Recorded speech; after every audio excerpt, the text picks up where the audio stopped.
అడవుల్లో సహజ వనరులను కార్పొరేట్ శక్తులకు కట్టబెట్టేందుకు కేంద్ర ప్రభుత్వం బుటకపు ఎన్కౌంటర్లు చేస్తున్నారని అఖిలపక్ష పార్టీల నేతలు ఆరోపించారు.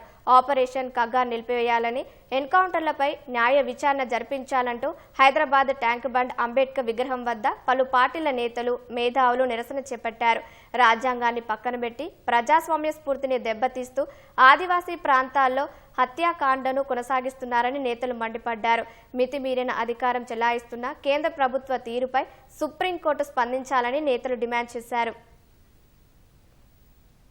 నరేంద్ర మోడీ గారికి మెజార్టీల పైన మెజార్టీలు వస్తున్నాయి. ఎట్లా వస్తున్నాయి ఏమిటనేది ఆ అంశం ఇందులో ప్రధానం కాదు. దాన్ని అడ్డం పెట్టుకుని మేము ఏమైనా చేయొచ్చు అని చెప్పి ఆయన సహచరుడు అమిత్ షా భావిస్తూ వందల మందిని ఊచకోతకు వస్తుంటే, ఎన్కౌంటర్ల పేరు చెప్పి చంపేస్తుంటే ఎవరు కాపాడాలి?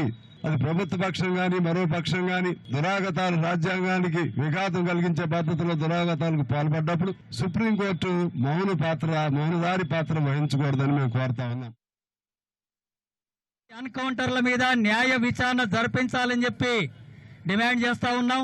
అక్కడ గిరిజనులకు అండగా మావోయిస్టులు ఉన్నారు. అందుకే మావోయిస్టులు ఏరేసి ఆ తర్వాత గిరిజనులు తరిమేసి ఆ భూములంతా కూడా కార్పొరేట్ సంస్థలకు అప్పగించి లక్షల కోట్ల రూపాయలు దోచుకోవడానికి కేంద్ర ప్రభుత్వం ఈ రకమైనటువంటి చర్యలకు పాల్పడుతుంది.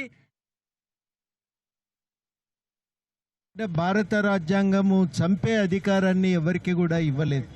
పోలీసులకు కూడా చంపే అధికారం లేదు.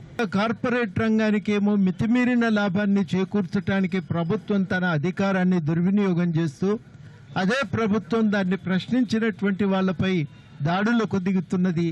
దీనిపైన ఒక విచారణ జరగాల్సి ఉంటుంది. ఇందుకు బాధ్యులైనటువంటి వాళ్ళపైన కేసులు, అధికారులపైన కేసు నమోదు చేయాలి. ఎలిమినేట్ చేస్తాం, న్యూట్రలైజ్ చేస్తాం. ఇదేం భాష?